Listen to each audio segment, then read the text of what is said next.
Hello crafters, Gareth from G's Creations, and welcome to today's video. Today we are going to be making a winter iced kind of wreath. I have this sparkle glittered white Tulle. It's got kind of glittery iridescent white hearts on it. I've got this deco mesh, or this mesh ribbon, which was sent to me by a friend and subscriber. And this is 5.5 inches and it's 30 feet, and this is 6 inches and 25 yards, and I have some silver shiny Tulle, and this is 25 yards by 6 inches. I have this silver metallic ribbon which is in my stash, and I have this glitter ribbon which was also sent to me by a friend and subscriber, and this is, I think this is from the Dollar Tree, and this is 12 feet and it's 5/8 of an inch. I've got some white chenille stems or pipe cleaners. I've got a wreath form which is available from my store. This is a 12-inch wire wreath form, and a store link will pop out now. There'll also be one in the description box. And I've got my B plate from my Cuttlebug. As you can see, it's well loved, well worn, and I use this to cut the lengths I require. So what I'm going to do with these, as they're all about 6 inches, this is slightly smaller, it's 5.5, but this measures 6 inches. So what I'm going to do is I'm going to wrap all of these items around this, not at the same time obviously, at different times. So let me do the white Tulle with you. So we have the white Tulle, and I am simply going to use this to wrap the Tulle around. I'm going to wrap it around, wrap.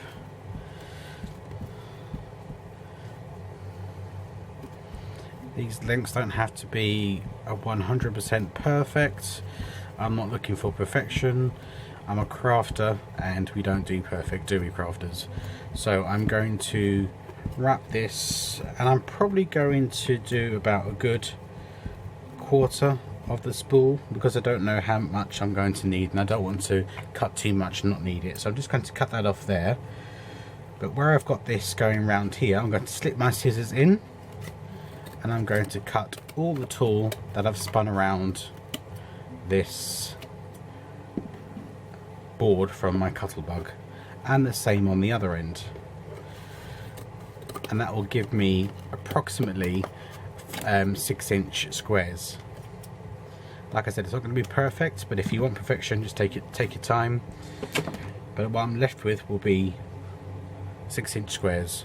So I'm going to do that with both the mesh, the other Tulle, my ribbons, and then I will be right back with you.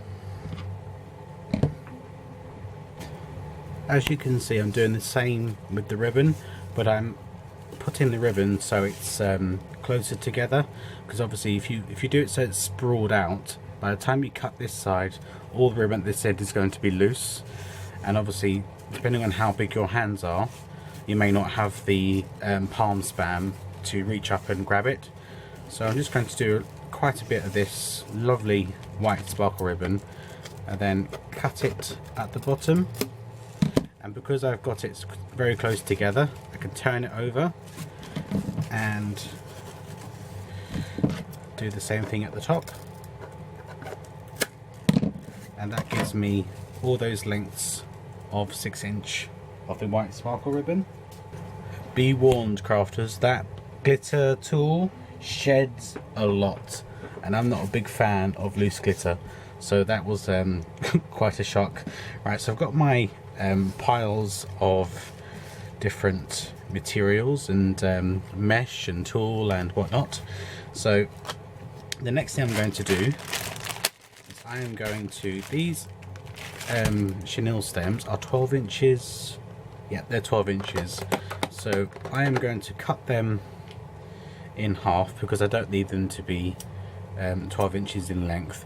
If you find it easier to work with a longer chenille stem or pipe cleaner, then please leave them at the desired length that you need.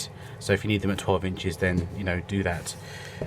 So the first thing I'm going to do is take one of these deco mesh And what I'm basically going to do is I'm going to scrunch it up. Actually no, what I'm going to do is I'm going to layer them.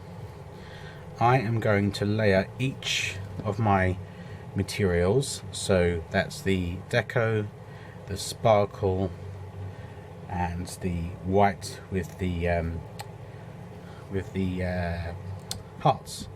Then I'm going to add maybe one, or shall I add both? Okay, I'm going to add both, and then I'm going to scrunch that all together.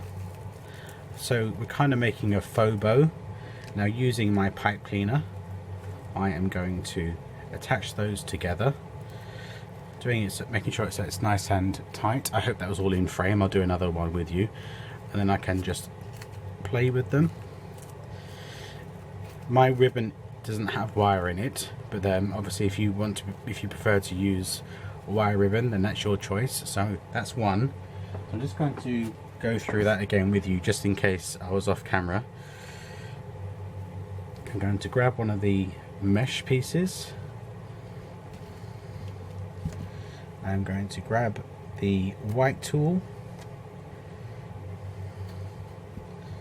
and I'm going to grab the glitter silver tool, as well as one of the ribbons, silver ribbons, and one of the glitter ribbons. Okay, and then I'm going to gather it all together, almost like a fake bow, with my other half of the pipe cleaners or chenille stems. I'm going to gather them together. So I am going to do loads of these kind of gathered bows, if you like. I'm going to do all that with all this material here, and then we'll move on to the next stage. Right, I have a huge pile of these kind of bow looking twists, and what I'm going to do is I'm now going to attach them onto my wreath form, starting with the inner ring, and I'm simply going to use the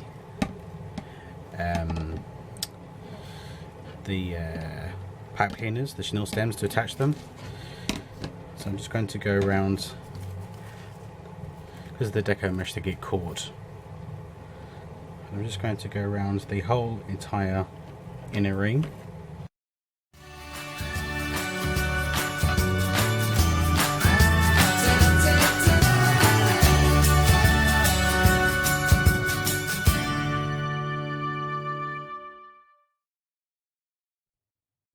Right, crafters, those kind of bow clusters that I made, that was enough for the inner ring.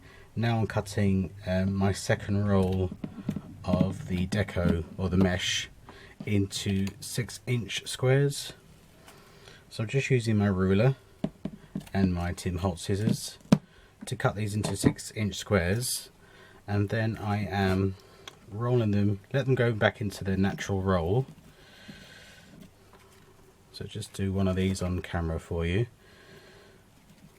So just letting them go back into their natural roll, putting them together, overlapping them again with the pipe cleaners, the chenille stems, and I'm making kind of little ring, or rolettes, I suppose you can call them. So that's what I'm in the process of doing, and then they are going on the outside of the wreath, so on the outside edge. So I'm going to get all these done, put it all together, and then I will come back with the finished wreath. Right, in regards to the back side, what I'm going to do is I'm going to go back in and make sure all these pipe cleaners and chenille stems are tied wrapped round together all the way to the end, and then I'm going to wrap them around the wreath form itself, so the back will be much tidier. So I'm just going to push everything through, but I decided I'm going to put these, remember these snowmen that I got from the pound store after Christmas?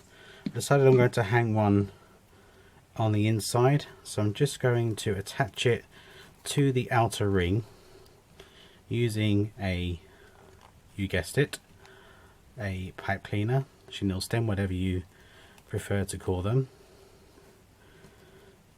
So I'm just going to see if that length is okay. Just turn it around, because I want him to be nestling inside the wreath, which he does. So that's about the right sort of, let's turn him around.